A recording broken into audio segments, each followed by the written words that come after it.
Hello and welcome back to my channel. For this video, I am using the Platform Pop-Up Dies by Fawn, as well as the Spiffy Speckles paper, also from Fawn. To start with, I have cut out from the Spiffy Speckles paper two of the top part of this little platform die, and I'm just cutting off the extra bits. Now I have the little rectangle and square dies, and I'm cutting out little windows. So now I have two of those pieces, but one will be little windows. I also have this strip of acetate that I have cut, and I'm continuing to cut to the length and size that I need. Now I am going to pre-bend these at the score lines just to help make it easier when I have the acetate and all that attached.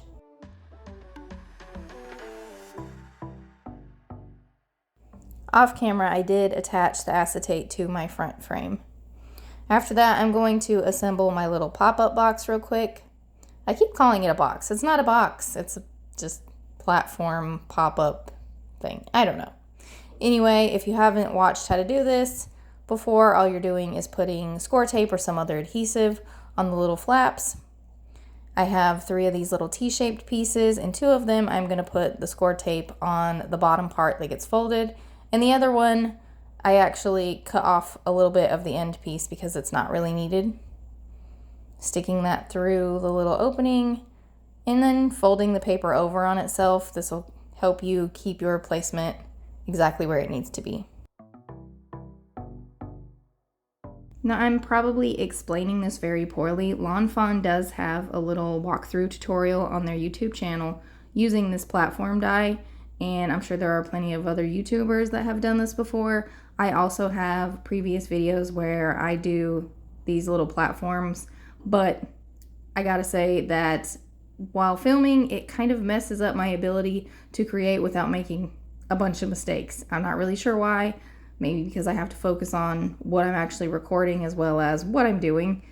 It's sometimes a challenge. But anyway, you can see me put it together here. It's not difficult at all. Now that that's together, I'm going to attach the little hills to the T-pieces, and these I have cut out from that same Spiffy Speckles blue paper. So there it is, real quick. And now I am going to take these thin strips of foam tape that I have cut, and I am just going to frame the windows, making sure there's not any gaps. That way I can make this little area a shaker.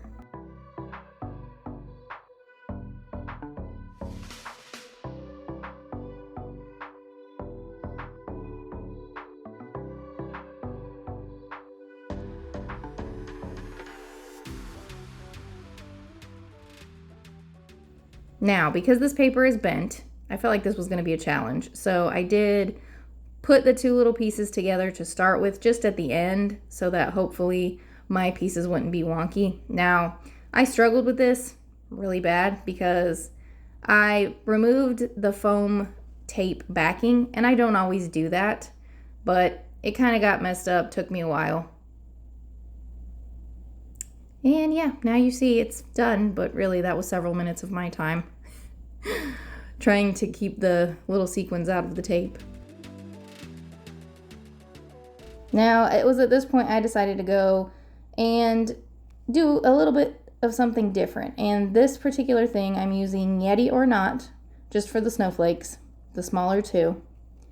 And I have these clear acetate half circles. I have some Versamark ink and some white detail embossing powder. And I am going to quickly take my anti-static powder tool over the little acetate half circles, and I'm doing this because these things are very sticky. Like they will let anything stick to them. I can't say they're actually sticky. I guess they're just like staticky or whatever.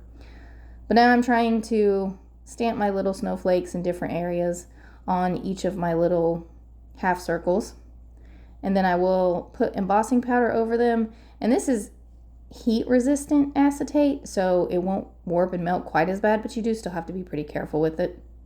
So I let my heat tool get pretty hot before I started to melt the embossing powder, but I did this 3 times. Anyway, this challenge, I will link it below, was from another YouTuber. She took a clear circle and she made an interesting looking pop-up design. It was pretty cool. Now I'm taking my Stays on Black ink. This one works on acetate. And the first one I mess up. Like, wah, wah, wah. Luckily, if you take like a little bit of alcohol on a paper towel or a Q-tip, you can wipe it off. So no one would ever know if I hadn't shown it. But I like you guys to see the mistakes that I make and how to fix it. Now, one of the issues I was having was this kind of popped up a lot because it's already folded. So I did have to tape it to my work surface a little bit before I restamped it. I was really trying not to have to clean this thing off too many times. Thankfully, it worked this time. Oh, and I should note, the Happy Christmas sentiment was from that same Yeti or Not stamp set. Now I'm taking my little embossed acetate sheets, half circles? Yeah, that's what I meant. And I'm just going to adhere them to the back side of each of the little hills. Now, I did do this to start with, and I had, what is this, 1/4 inch score tape, and it was too thick, so I did cut it down in half so that I basically have 1/8 inch score tape now. And I'm just placing them on the back. So my idea was that if I did 3 of these little snowflake embossed half circles and put them together, it would look like falling snow. Now, I didn't have a ton of ideas for this to start with, but I ended up going with my little Village stamp set. This is Snowy Village or something. I'll have it linked below. And I colored these off camera, and I did this for 2 reasons. 1, to save time, and 2, I don't know how many people actually like watching me color. I know some people love to watch people color. I personally find it helpful when I'm trying to figure out how to color things. So if you like watching me color, I can try to leave that in more, but if not, if nobody cares, I might just, shorten that bit of my videos a little bit. Anyway, I'm just adhering the little houses and trees to my little hills, just trying to stagger them a little bit so that you can see them all from the front, and it looks cool at different angles. So here is where I decided my trees needed a little bit of a white top. So I'm taking my Posca marker and I'm just dotting the very top of each of the trees. I did have to go over these a few times because it wasn't quite opaque enough.